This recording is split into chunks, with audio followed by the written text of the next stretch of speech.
বলছে দেখো একই সঙ্গে মানে একটা 2 অঙ্কের সংখ্যা বলবে, সেটা একই সঙ্গে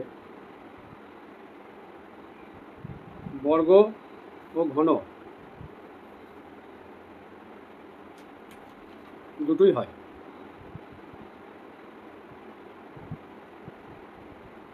দুই অঙ্কের সংখ্যা একটা বলবে।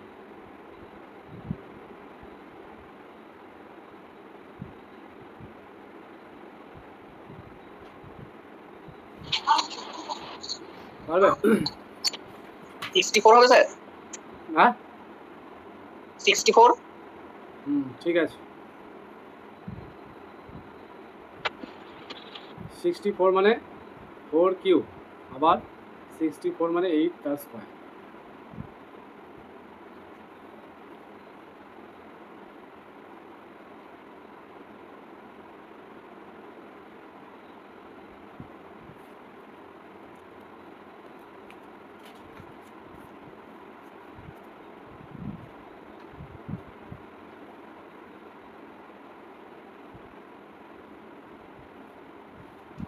এই বদমাসের আর বি, এই দুটোর মিনিং বলো তো। বি বলতে কি বোঝায়? বি স্যার বন্ধনী, আর ওটা হচ্ছে অফ বা এর। ওটা বন্ধনী। বন্ধনী কত রকমের আছে জানো? 3 ধরনের। হ্যাঁ 3 টাইপস। 3 ধরনের। আর কেউ?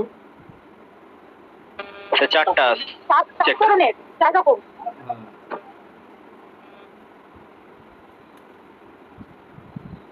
এই রেখা বন্ধনীটা তুমি ভুলে গেছো না? রেখা বন্ধনী ধরলে 4টে হবে।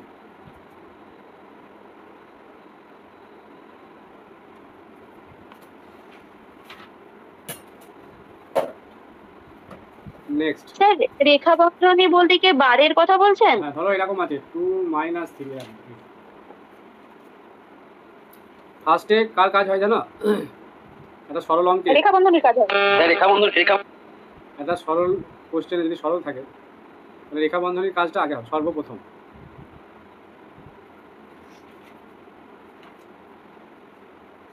ও এর অর্থ অফ। অফ মানে বাংলায় কি বলবে? এর অফ আর এর। দেখো আমি একটা কোশ্চেন লিখছি 2 + 3 × 5 এ, এটা ঘুরিয়ে দিচ্ছি।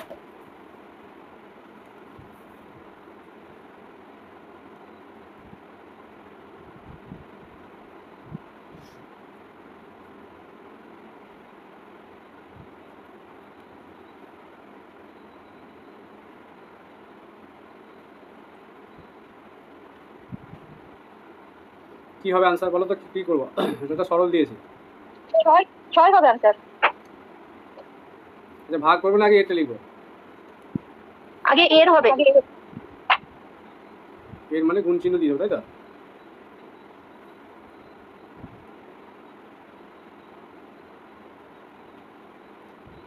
ডি মানে তো ডিভিশন আগে হবে।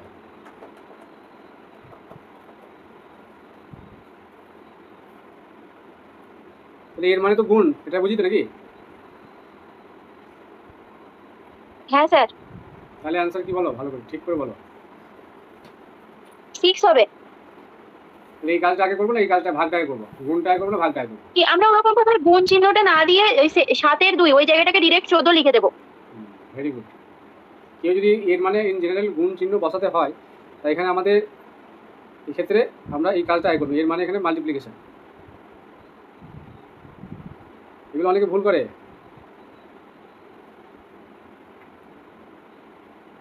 হ্যাঁ স্যার এগুলোতে অনেক ভুল করে, তারপরে অঙ্কের উত্তরগুলো কিন্তু আসে কিন্তু উত্তর ভুলভাল হয় তখন।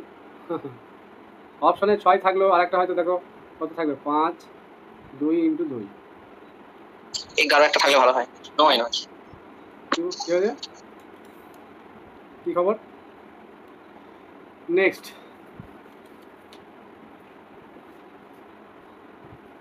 আচ্ছা যমজ মৌলিক সংখ্যা কাকে বলে জানো?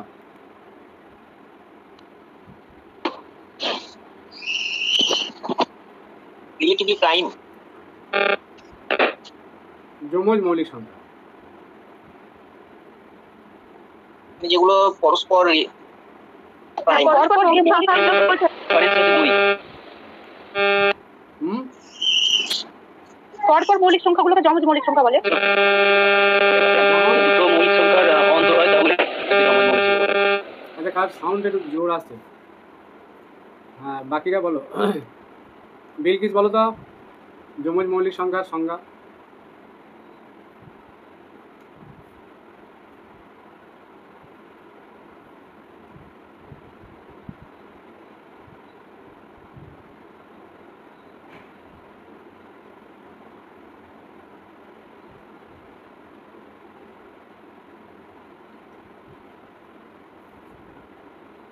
যখন দুটি ক্রমিক মানে পরপর মৌলিক সংখ্যার অন্তর 2 হয়, তাই তো, তখন তাদের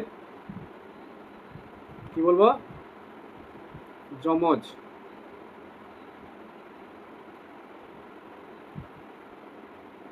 অন্তর মানে মাইনাসটা।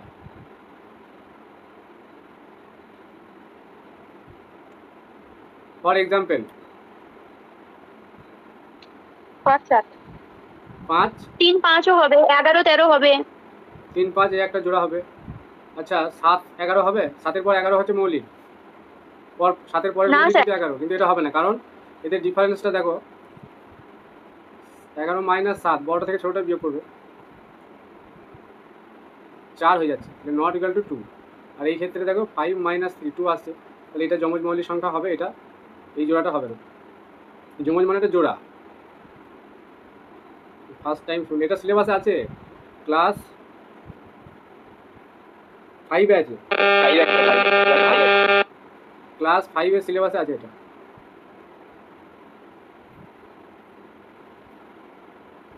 নেক্সট এবার দেখো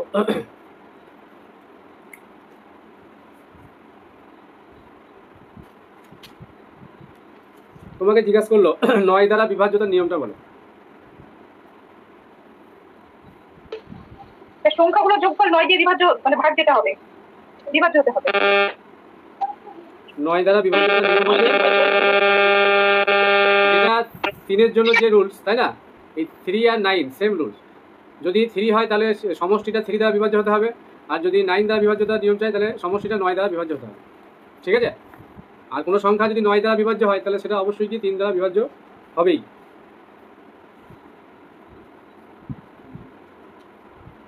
আচ্ছা 8-এর বলতে পারবে, 8-এর বিভাজ্যতার নিয়ম? সংখ্যার কোনো ক্লাসের 3টে ডিজিট যদি 8 দ্বারা বিভাজ্য হয় তাহলে সেটাকে বলা হবে শেষ 3টে অঙ্ক, তাই তো, কোনো সংখ্যা শেষ 3টে শূন্য শেষ 3টে সংখ্যা যদি 8 দ্বারা বিভাজ্য হয়। কোনো সংখ্যা শেষ বা 3টে শূন্য হলেও হবে। 3টি অঙ্ক। হ্যাঁ এবার শূন্যকে সবাই ভাগ করতে পারে, তাই না, সেই জন্য শূন্যটা ধরলে অসুবিধা কিছু নেই। শেষ 3টি অঙ্ক 8 দ্বারা বিভাজ্য হলে সংখ্যাটি 8 দ্বারা বিভাজ্য ধরা হবে, 8 দ্বারা বিভাজ্য বলা হয়।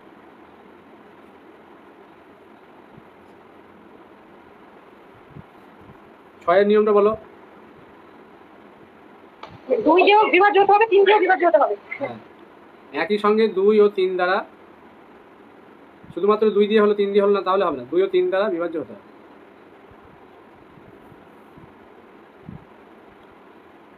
4 নম্বর 11 দ্বারা, এটা খুব আছে। ওই তো একটা ছাড়া একটা যোগ করে বিয়োগ করলে 11 দ্বারা বিয়োগ ভাগ যাবে অথবা শূন্য হবে।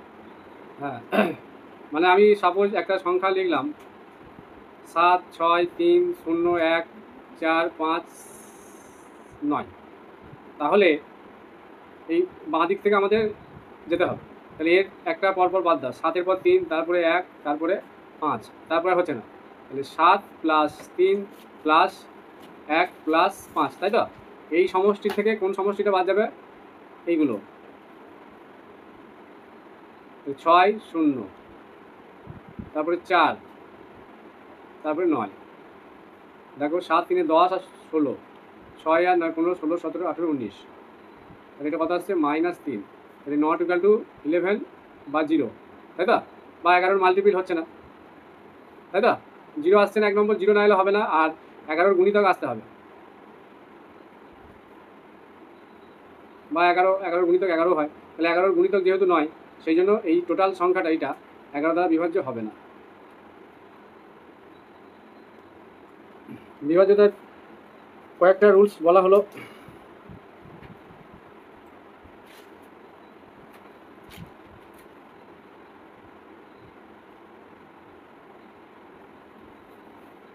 নেক্সট, তোমাকে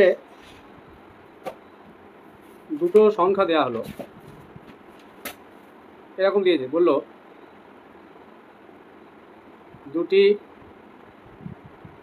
সংখ্যার যোগফল 12 এবং বিয়োগফল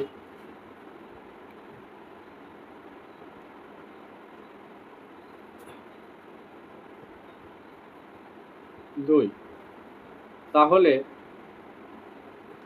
এটা বাড়িয়ে দিই, বুঝলি, বৃহত্তম ও ক্ষুদ্রতম সংখ্যাটি কত? কি বলবে? বৃহত্তম বৃহত্তম তো যোগ করে 2 দিয়ে ভাগ, আর ক্ষুদ্রতম বিয়োগ করে 2 দিয়ে ভাগ। যোগ করে মানে সংখ্যা 2 দ্বারা ভাগ। যোগফল প্লাস বিয়োগফল, সেটাকে 2 দিয়ে ভাগ করলেই পেয়ে যাবো বৃহত্তম সংখ্যাটা। আর ক্ষুদ্রতম যেগুলো সংখ্যা হবে, আমি লিখলাম না, যোগফল মাইনাস বিয়োগফল।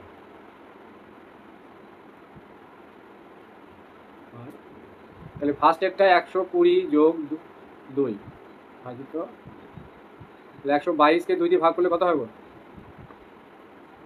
61। আর ক্ষুদ্রতম সংখ্যাটা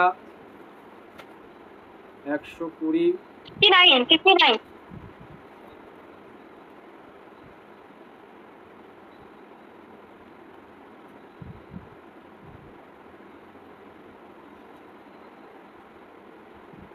আচ্ছা, এটা কি মিলছে? 61 আর 59 যোগ করলে 9 আর 1 10, 5 আর 6 11 12, ঠিক আছে। আর দেখো মাইনাস করলেও 2 আসছে, ঠিক আছে।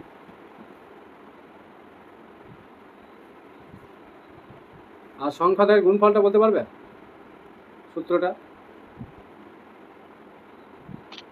এটা 4ab সূত্র দিয়ে করতে হবে। তাহলে যোগফল ঠিকই বলেছো, প্লাস বিয়োগফল বাই 2 এর হোল স্কয়ার। হ্যাঁ, বাই 2 এর হোল স্কয়ার। যোগফল মাইনাস বিয়োগফল ভাজিত কত গো বলো? 4। 8 হবে। আজই তো 4। 4 না 8? 4। তাহলে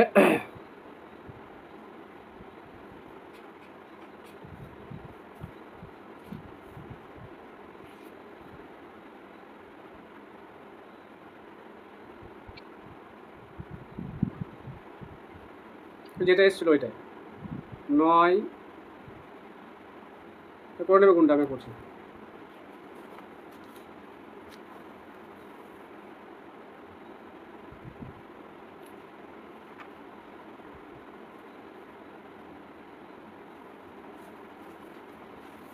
আর একটা অঙ্ক দিচ্ছি।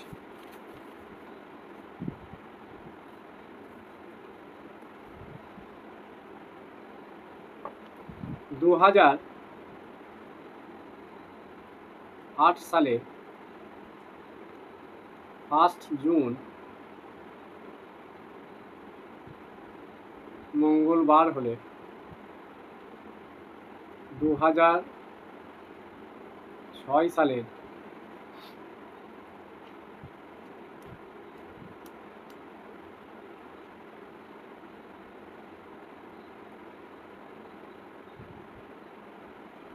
কি বার ছিল?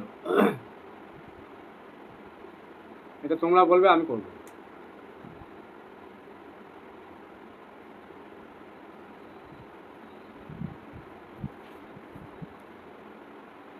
366 করতে হবে আগে। হুম 366 প্লাস 365 করতে হবে আগে। এখানে দেখো 2008 থেকে তোমাকে ব্যাকে আসতে হবে, তাই তো? হ্যাঁ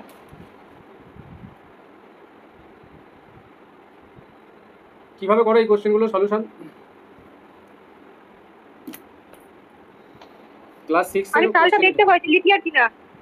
লিপ ইয়ার যদি হয় তাহলে 366 দিন ধরতে হবে। এবার বলো আমি কিভাবে কোশ্চেনটা করবো, বলো, তোমরাই বলো। উত্তরটা বলতে হবে কিভাবে করবো, গুগলে বেরোনো জানো।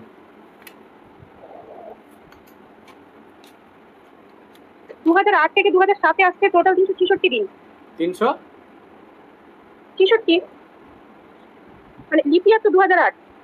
হ্যাঁ 2008 জুন থেকে বলা হচ্ছে, তাহলে জুন থেকে ব্যাকে আসছে, তাহলে এখানে একটা তাহলে- ফেব্রুয়ারি আসবে, তাই তো? তাহলে ফেব্রুয়ারি তো আসছে, একদিন বেশি পড়ছে। হ্যাঁ এবার 2007 কত পর্যন্ত এলে তুমি? একবার ডিসেম্বর? 2007 না জুন অব্দি আসলাম, 2007 ফার্স্ট জুন অব্দি আসলাম। কেন এটাকে যদি আমি 2008টা কাউন্ট করে নিতাম, তারপরে 2007 থেকে ফুল ধরলে ভালো তো না? ফার্স্ট জুন থেকে তুমি ফার্স্ট জুন তো ফার্স্ট জুন। হ্যাঁ হুম জুন থেকে জুনে তো যাচ্ছি, তাহলে ওই জুন থেকে হবে না? জুন থেকে জুন, তারপর আবার এখান থেকে জুন, বেশ তোমার 366 ধরলাম আমি। এবার হ্যাঁ আর এটা 2007 থেকে 6 আসছে 365 দিন।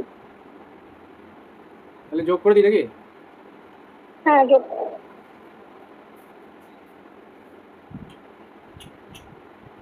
731 তো 7 দিয়ে ভাগ।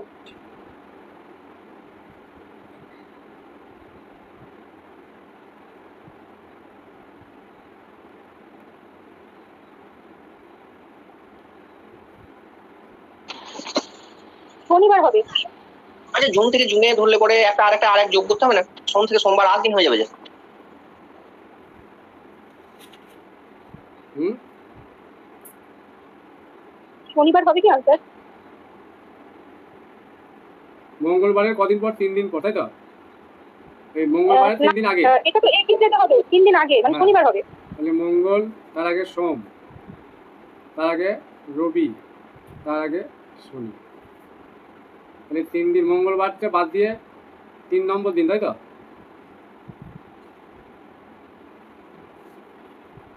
মঙ্গলবারের পরে 3 নম্বর দিন, তাহলে মঙ্গলবারের পরে 3 নম্বর দিন 1 2 3। ঠিকই আছে। আচ্ছা কার কি প্রশ্ন আছে বলো।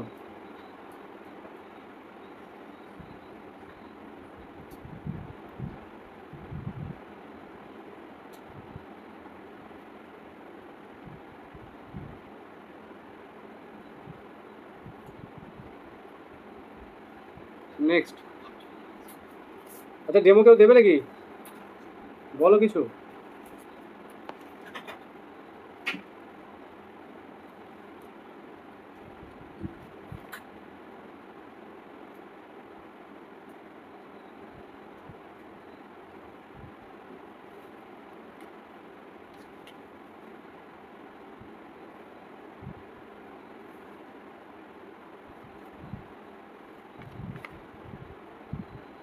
তাহলে আমি অন্য কিছু পড়াই, ঠিক আছে? আর এই জায়গাটা, বেসিক জায়গাটা আজকে আর ঢুকছি না, জিওমেট্রি পড়াই। আশা করছি মনে হয় দেবে না কেউ আজ।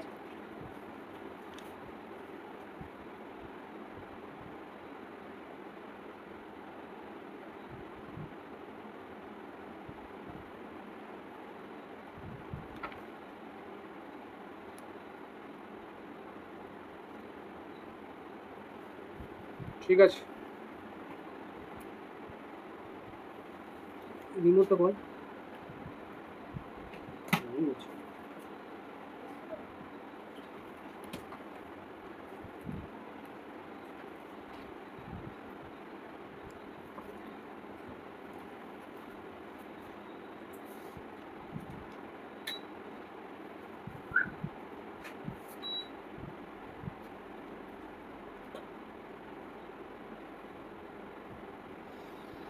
ঠিক আছে, কাল থেকে কি করবে পুরো চিন্তা ভাবনা করো, কিছু একটা বলো, কী করবে, কাল থেকে কী করবে। আজকে না হয় ঠিক আছে, সময় হয়তো হবে না সবার ওই টাইমের মধ্যে রেডি হওয়া, কাল থেকে তো দিতে হবে। পরীক্ষার আগের দিন দেবে সেটা চিন্তা ভাবনা করো।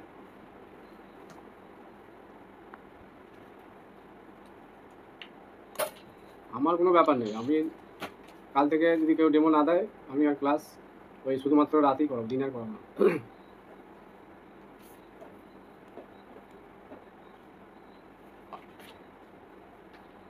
যারা একবারও দেয়নি